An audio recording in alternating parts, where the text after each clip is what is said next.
In this video, we're going to talk about where all the magic happens, all the good stuff that you're wanting. So we're going to talk about the recovery phase and why that is where you get all of your fat loss. That's where you get all your strength gains. That's where you build all of your muscle. It's while you're recovering. It's not while you're in the gym. It's not while you're eating. It's not while, well, kind of while you're eating, but it's not, you put a stress on the body while you're in the gym. And then during the recovery phase is when the body responds to that challenge, to that stressor that you did put on the body. So the recovery phase is where all of the magic happens. It's where your muscle tissue does not grow while you're in the gym. Your body does not get stronger while you're in the gym. It doesn't lose fat while you're in the gym. Okay? That gives it a stressor, and then the body responds to that stressor during the recovery portion. So the magic is all in the recovery. So please pay attention to this video, watch it all the way to the end, use what's written on the board here that we're gonna go through, use these perspectives on recovery so that you can get the most out of what you're wanting to do. All right, there's a bunch of different perspectives on this. For instance, there's rest during your workout, there's recovery during your workout. How are you supposed to look at that? What about while you're sleeping? What about while you're awake? What supplements should you use? These are all things that play into that recovery kind of circuitry or whatever you want to call it. So let's just jump into it. Between sets, okay. Between sets, reps, between workouts, how are you supposed to be recovering? How much time are you supposed to give to this thing? Well, some of that's dependent on your workout. So if you're doing high intensity interval training, the rest periods are going to be fairly short. If you're doing heavier type, I'm trying to get stronger, lifting, you're going to take a long time between your sets. And even sometimes we even are going to do rest between repetitions. By that I mean like an easy example is clusters. You might do deadlifts and you do one good rep, set it down, wait 10 seconds, do another rep, set it down, wait 10 seconds, and you do that for 4 repetitions. 10 seconds in between each to give our body a different stimulus. We're going to move the bar at a different speed. There's different qualities of our body at play there that we're going to use. So what about between workouts? Well, between workouts, that's completely dependent on the program that you're doing right now too. You know, like when we looked at the Bulgarian method was that the athletes did 3 different workouts a day. So they woke up at, let's say, 6, they ate, they were training by 7:30, they're back in bed by, let's say, 8:30, 9 o'clock, and then they're back at it at noon, and then they're back at it at 6 p.m., and they're sleeping or eating in between each one of those cycles. Now, the thing that we found was that it wasn't their bodies that broke down. Their bodies did just fine. What broke down was their mind. And all that we really needed to do, because this is still a method used today by top elite athletes, is that we needed to add a social component. People kind of went crazy because they had no social life. So they added in, 1 or 2 hours at night of social time to allow them to have that component of their lives, and then everything got better. So it was very, very useful. But the thing is, like, you're doing 3 workouts a day. That sounds very much like overtraining, right? Their bodies did just fine. And it's because they're sleeping 15 to 17 hours per day. They're getting a ton of recovery. Your body cannot be overtrained. It can only be under-recovered. You can put your body through some rigorous stuff. You're so damn tough that you can't believe it. But you have to give it just massive amounts of recovery. And a foam roller is not going to, it doesn't matter how much you foam roll in between your workouts to a certain extent. At some point, you just can't foam roll the stress away. So between sets, between rests, between workouts, we have to be taking into consideration the recovery that we need, and you're not going to get away from sleep. Now, with sleep, the interesting thing is that not all hours of sleep are the same. Now, an hour is an hour, just like a mile is a mile. It doesn't matter if the mile is across a smooth, flat, plain surface versus a rigorous, rough terrain mountain. There's still a mile. The distance is still the same. Now, those are 2 different journeys, though. So we have to consider this. Now, what research is really pointing hard at is that not all segments of sleep are the same. So if you were to go to bed at 1 a.m. and wake up at 9 a.m., that's 8 hours, right? But if you were to go to sleep at 10 p.m. and wake up at 6 a.m., that's also 8 hours. But what we found was that the effect of those 8 hours were not the same. It was much better to go to bed at 10, wake up at 6, than it was to go to bed at 1 and wake up at 9, even though they were both 8 hours. So it's not necessarily just about the accumulation of time. It's about when you go to bed. Second, it's about consistency. I think it's fairly similar to water. Like, you wouldn't go all day without drinking one drop of water and then think that you can get it all back the next day by drinking twice as much water as you usually do. It's not how it works, right? Sleep is the same thing. It's not about accumulation. It's not like you can go 3 days without sleep and then sleep for 24 hours, let's say, and think, oh, I got all my hours back. No, you don't get that. Once those are gone, they're gone. So you have to make this thing consistent, and you need to train your body to go to bed at the same time, wake up at the same time, so that you get back into a good rhythm so your body knows what's going on.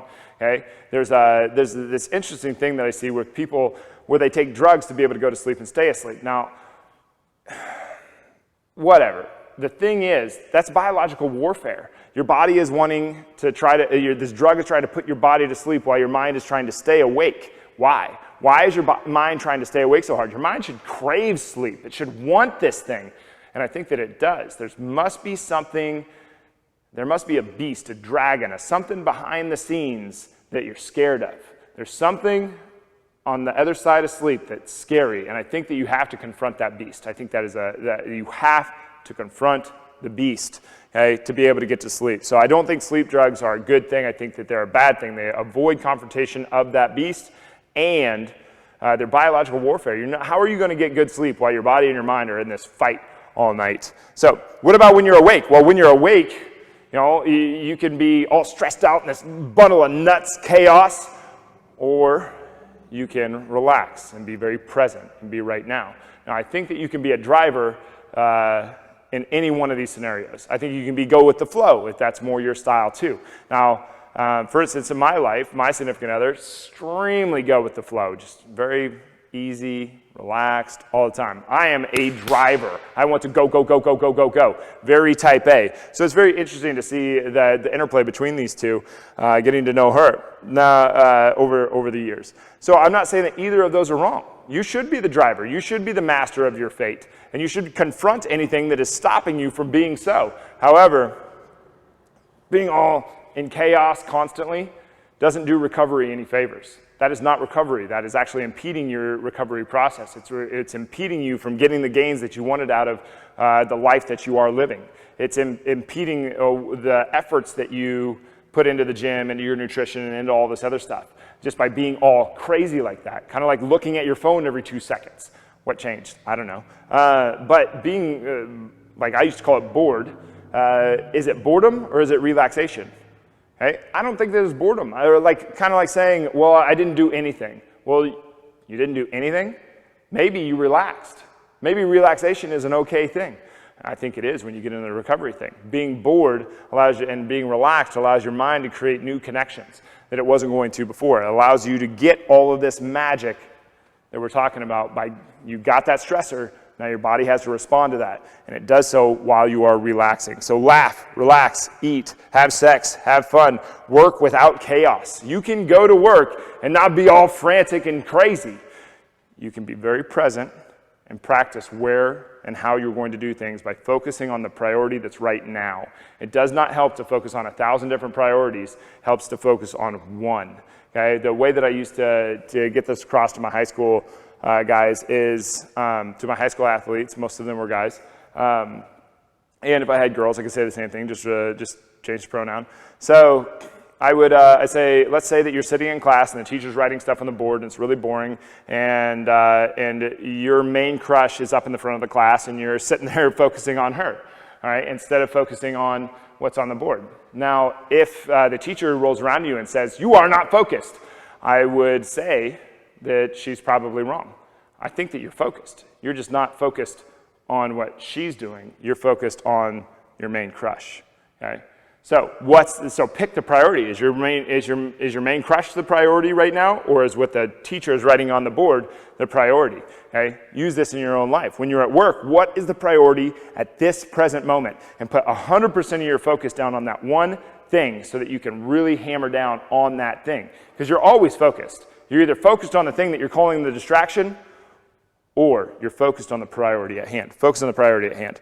So also meditation. Meditation is this great thing. I've shortened mine down from 15 minutes to 5 minutes, and I'll tell you why here in a second. But 5 to 15 minutes per day, close your eyes. It doesn't have to be this spiritual experience. You're just connecting with your breath until it becomes more, until you grow and you peel back layers of yourself and you get into different realms of your mind and explore the universe that's within you, which sounds kind of hippity-dippity, but it's amazing what happens.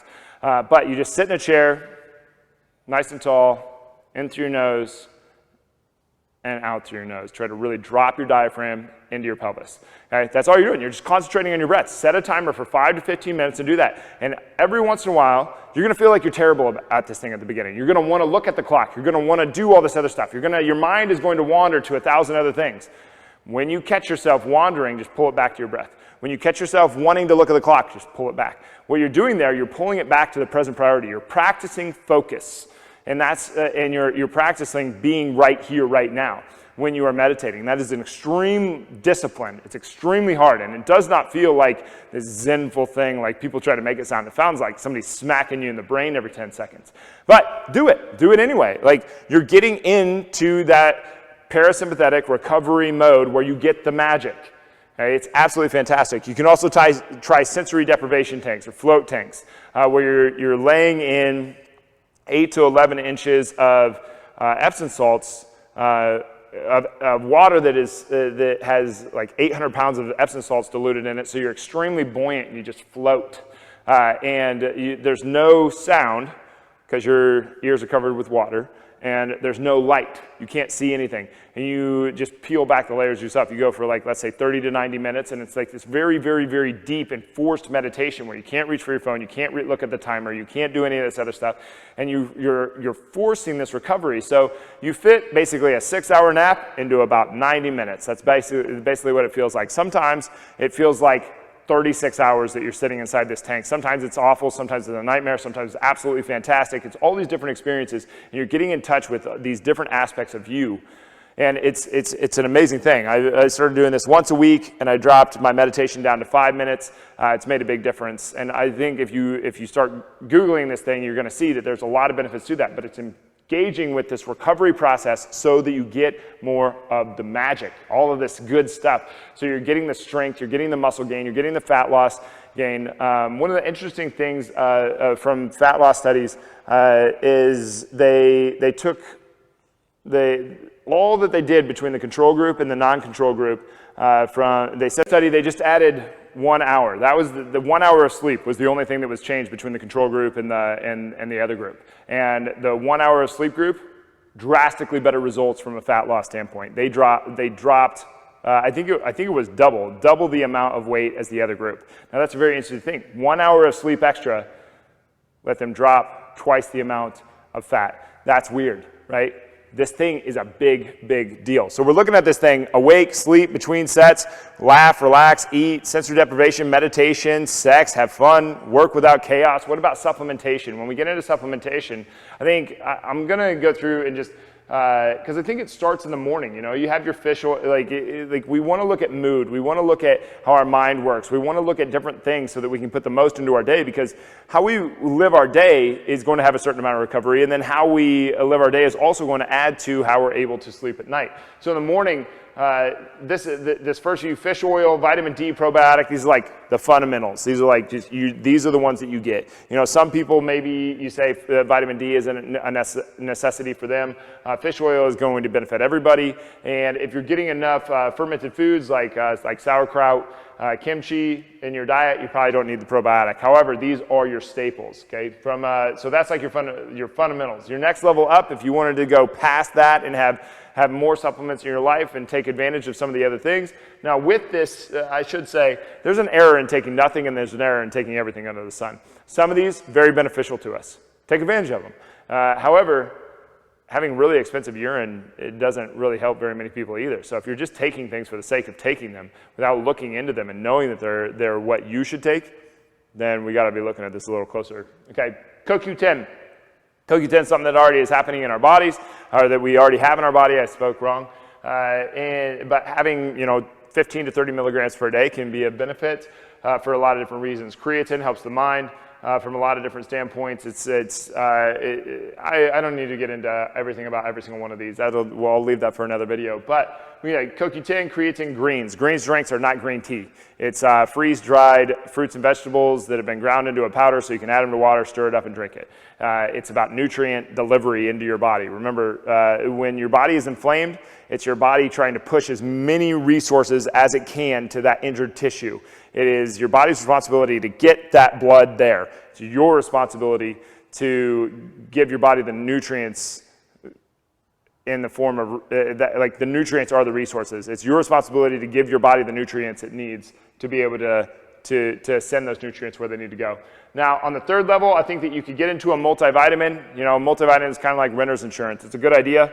It's just a really good idea. Almost everybody is deficient in something. A multivitamin can be a good thing to try to mitigate that. Now, nootropics are things that are supplements that help your mind. Okay, so what is it called? Not alpha. Onnit makes one. I think First Form makes one. I've tried out a few of them. I can't say that like all of them, like there's just like this amazing thing that goes on and you're like this brainiac or anything, but they can help. They can be a benefit. So these are things that you can take in the AM: nootropics, multivitamin, CoQ10, creatine, greens, fish oil, vitamin D, probiotic. I think that that's like, if you did all of those, you're doing a lot of supplements in the morning. I think that that's a little unnecessary. At noon, okay, what do you need to have done by noon? Well, we need to be hydrated on some level. That doesn't mean that everybody needs to be drinking a gallon of water a day, though. Okay? By noon, you need to get 1/4 of your body weight in ounces of water.